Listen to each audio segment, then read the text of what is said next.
Hi, Mr. Aslan, the landlord here for Vegivore Food Therapy. I've just made this mushroom casserole with a non-dairy cheesy sauce. So for the mushrooms, I use two types. I bought sliced white button mushrooms from Eon, and also a packet of mini, king oyster mushrooms. So what I did was I cooked them together with one ingredient, sweet potatoes, which I use for my non-dairy sauce. So the sweet potato, I use one small piece. It just so happened where I bought it, I was in a hurry. They only had white flesh ones. Normally, when I steam my potatoes, I don't peel them, but because I want the texture to be smooth for my sauce, my creamy sauce, so I peel the sweet potato and I steam the sliced white button mushrooms and the mini oyster mushrooms and the sweet potatoes for 13 minutes. So what I did actually was to put it in my steamer and put it in on my Philips induction cooker and put it on water mode. I think it's called water mode, which is 20 minutes. So it takes 7 minutes for the water to start boiling vigorously, and then it will cook for another 13 minutes before switching itself off. So I find that really convenient because the sweet potato won't go soft enough unless you cook it for 13 minutes. Then I took everything out, separated the sweet potato from the mushrooms. So in the meantime, while I make the sauce, I dry up the mushrooms by putting both these mushrooms into my air fryer for 5 minutes on 200 degrees Celsius, just to like dry them out. Okay. So while that's going on, I cube the sweet potato and then put it in my Kuvings vacuum blender, and I added 250 ml small carton of soy milk. Okay,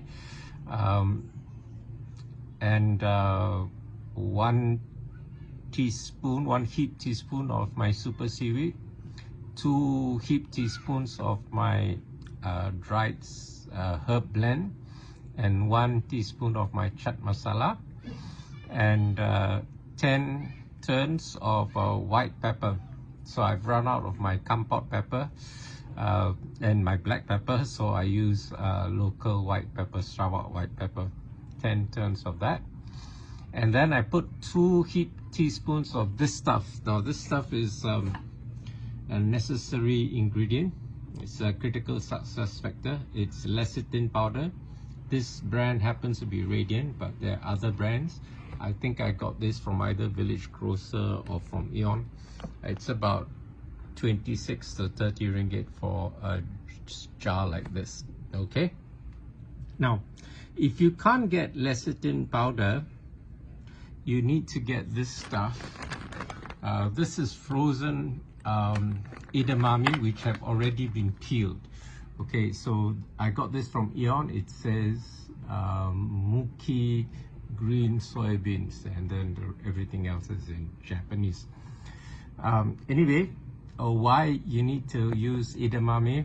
Edamame is actually green soybeans, and they contain lecithin, which is the same stuff as this stuff. Now, lecithin is an emulsifying agent. It would bind the oils and water together to produce a cream, so you'll get a nice creamy texture. So I use about 2 heaped teaspoons of this lecithin powder, and although I wanted to put this edamame, now edamame usually comes cooked together with the shells, you know, but these ones are already peeled, so I was glad I found this at Eon. Anyway, this was in the freezer and I forgot all about it, but don't worry because I already put this. So you can put both, or either or just one, or you know, of them. Okay, but it's essential you put some kind of lecithin to get the right texture for your creamy sauce. So also my creamy sauce, I put 4 cloves of garlic and a dollop of tomato sauce, a dollop of chili sauce with garlic, and a splash of what do you call it, Korean strawberry grapefruit vinegar, a splash of Vietnamese rice vinegar, a splash of balsamic vinegar. I use the cheap vinegar so that I don't have to use so much of the expensive vinegar. And yeah, if I had mustard powder, I would have put a teaspoon in as well, except that I was in Eon the past few times and I was looking for mustard powder. I couldn't find any. Don't know why they don't sell Coleman's mustard powder anymore. Okay, so I blended the soybean and the soy, not the soybean, the soy milk with the sweet potatoes with all the other stuff, and then get it just right so that you can just about pour it. You don't want it to be too thick and you can't pour it, neither do you want it to be too fluid. So after drying the mushrooms for 5 minutes, I poured the cheesy sauce on it. It's in a double bowl because it's still very hot, and it's easier to handle if I carry it like this. And in fact, the outside bowl is also quite warm. Okay, it's warm to the touch. So I heat it up for another 10 minutes, and then you can see at the side it's getting. Oh, I also put 4 masafati dates before blending it up. Okay, just to take the edge off the vinegar, add a little bit of sweetness. And the reason I put the tomato sauce and the chili sauce is for the color, give it a nice orangey color so that it looks like cheese. And also tomato sauce and chili sauce would have guar, which gives it the consistency. Okay, so I just love it like that. And also when I was heating up the mushrooms together with the sauce, I put 3 cloves of garlic, whole cloves, peeled, so that they give a nice aroma to this dish.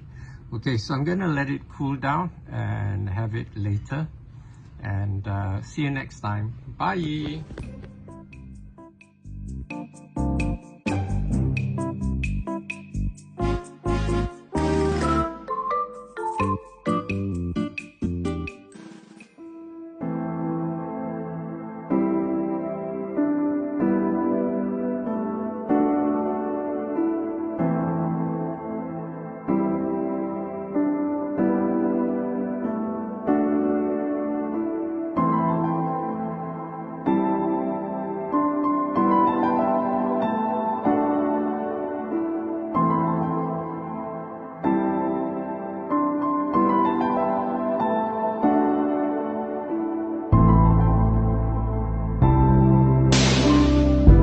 Share your thoughts in the comments below. Don't forget to like this video and subscribe to our channel to show your support.